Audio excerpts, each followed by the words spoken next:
ಒಂದು ಸರ್ಕಾರವನ್ನೇ ಬಗ್ಸಿರ್ತಕ್ಕಂಥ ಇತಿಹಾಸ ನೋಡಿದಾಗ ವಿದ್ಯಾರ್ಥಿಗಳ ಶಕ್ತಿ ಏನು ಅನ್ನೋದನ್ನ ಎಲ್ಲರೂ ಇಡೀ ಪ್ರಪಂಚಕ್ಕೆ ತೋರಿಸ್ಕೊಟ್ಟಿದ್ದಾರೆ ನಮ್ಮ ವಿದ್ಯಾರ್ಥಿಗಳು. ಶಿಕ್ಷಣ ಸಚಿವರಾಗಿರ್ತಕ್ಕಂಥ ಧರ್ಮೇಂದ್ರ ಪ್ರಧಾನ್ ಅವರು ರಾಜೀನಾಮೆಯನ್ನು ಕೊಟ್ಟಿದ್ದಾರೆ. ದೊಡ್ಡ 4-5 ಪುಟಗಳ ಪತ್ರ ಬರೆದು ಅವರ ಮಹಾನ್ ಸಾಧನೆ ಅಂತೇಳಿ ಹೇಳ್ಕೊಳ್ಳಕ್ಕೆ ಹೋಗಿ ನಗೆಪಾಟ್ಲಿಗೆ ಈಡಾಗಿದ್ದಾರೆ.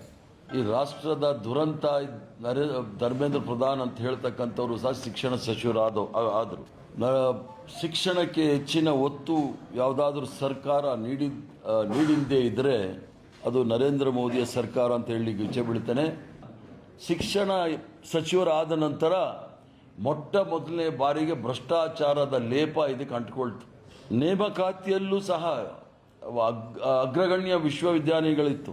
ಎಲ್ಲದರಲ್ಲೂ ಸಹ ನಾಗ್ಪುರ್ ಯೂನಿವರ್ಸಿಟಿಯ ಪ್ರೊಫೆಸರ್ಗಳನ್ನ, ವಾಟ್ಸಪ್ ಯೂನಿವರ್ಸಿಟಿ ಪ್ರೊಫೆಸರ್ಗಳನ್ನ ನೇಮಕ ಮಾಡಿ ಸಂಪೂರ್ಣವಾಗಿ ಅದರ ಒಂದು ಖ್ಯಾತಿ ಏನಿತ್ತು ಅದು ಸಂಪೂರ್ಣವಾಗಿ ಕುಸಿದು ಬಿದ್ದಿದೆ.